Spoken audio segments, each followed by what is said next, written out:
ನಮ್ಮ ಡಾಕ್ಟರ್ ಚಂದ್ರಶೇಖರ ಮಹಾಸ್ವಾಮೀಜಿಗಳ ಅಂತಿಮ ನಮನಕ್ಕೆ ನಮ್ಮೆಲ್ಲರೂ ಕೂಡ ಭಾಗಿಯಾದಂಥ ಒಂದು ಅವಕಾಶ ಸಿಕ್ಕಿದ್ದು ನನ್ನ ಭಾಗ್ಯ.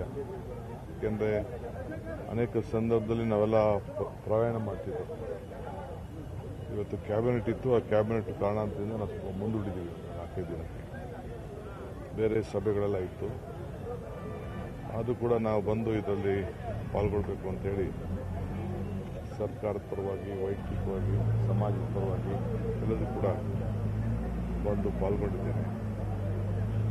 ಶ್ರೀಗಳು ನನ್ನ ಮೇಲೆ ಅಪಾರವಾದಂಥ ಪ್ರೀತಿ, ವಿಶ್ವಾಸ ವ್ಯಕ್ತಪಡಿಸಿ ಬೇಕಾದಷ್ಟು ಟೀಕೆಗೆ ಗುರಿಯಾಗಿದ್ದರು.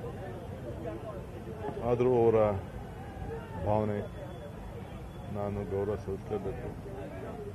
ಒಬ್ಬ ಸರ್ಕಾರದ ಒಬ್ಬ ಪ್ರತಿನಿಧಿಯಾಗಿ ಕೂಡ ನಾನು ಇಲ್ಲಿಗೆ ಬಂದಿದ್ದೇನೆ. ಸೊ ಅವರ ಮುಂದಿನ ದಿನಗಳು ಒಬ್ಬ ಅಧಿಕಾರಿಗೆ ಅವರು ಈ ಒಂದು ದೊಡ್ಡ ಜವಾಬ್ದಾರಿಯನ್ನು ತೆಗೆದುಕೊಂಡಿದ್ದು ನಿಜವಾಗಲೂ ಚೆನ್ನಾಗಿ ನಮಗೆ ಬಹಳ ಹೆಮ್ಮೆ ತಂದಿದೆ. ಬಹಳ ವಿದ್ಯಾವಂತಿದ್ದಾರೆ, ಬುದ್ಧಿವಂತಿದ್ದಾರೆ, ಪ್ರಜ್ಞಾವಂತಿದ್ದಾರೆ.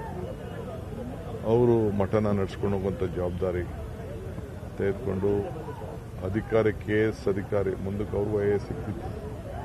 ಅಂಥವ್ರು ಇವತ್ತು ಬಿಟ್ಟು ನಮ್ಮ ಸಮಾಜದ ಸೇವೆ, ಧಾರ್ಮಿಕವಾದಂಥ ಧರ್ಮನ ಉಳಿಸ್ಲಿಕ್ಕೆ ಇವತ್ತು ಮುಂದೆ ಬಂದು ಜವಾಬ್ದಾರಿ ತೆಗೆದುಕೊಂಡಿದ್ದಾರೆ. ನನ್ನ ಸಂಪೂರ್ಣವಾದಂಥ ಸಹಕಾರ, ಪ್ರೋತ್ಸಾಹ, ಬೆಂಬಲ ಯಾವತ್ತೂ ಕೂಡ ಈ ಮಠಕ್ಕೂ ಕೂಡ ಇರ್ತದೆ. ಸಮಾಜದ ತುಂಬ ಜನ ಮುಖಂಡರು ಶ್ರೀಗಳಿಗೆ ಸರ್ಕಾರಿ ಗೌರವ ಸಿಗಬೇಕಾಗಿದ್ದು ಈ ಬಗೆಗೆ ನಮಗೊಂದಷ್ಟು ಬೇಸರ ಇದೆ ಅನ್ನೋ ಮಾತು. ನಾನೇ ಸರ್ಕಾರಿ ಗೌರವ, ನಾನು ಬಂದಿರೋದು ಡೆಪ್ಟಿ CM ಬಂದು ಇಲ್ಲಿ ಬೆಳಗ್ಗೆ ಸಾಯಂಕಾಲ ಕೂತಿದ್ದು ಮಾಡೋದೇ ಒಂದು ಗೌರವ. ಇದಕ್ಕಿಂತ ಗೌರವ ಏನು ಬೇಕು?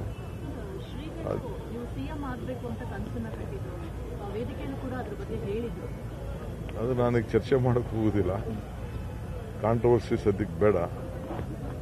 ಅವರ ಭಾವನೆ, ಅವರು ಭಗವಂತನಲ್ಲಿ ಪ್ರಾರ್ಥನೆ ಮಾಡಿದ್ದಾರೆ. ಅದಕ್ಕೆ ಅವ್ರಿಗೆ ಅವ್ರ ಪ್ರಾರ್ಥನೆಗೆ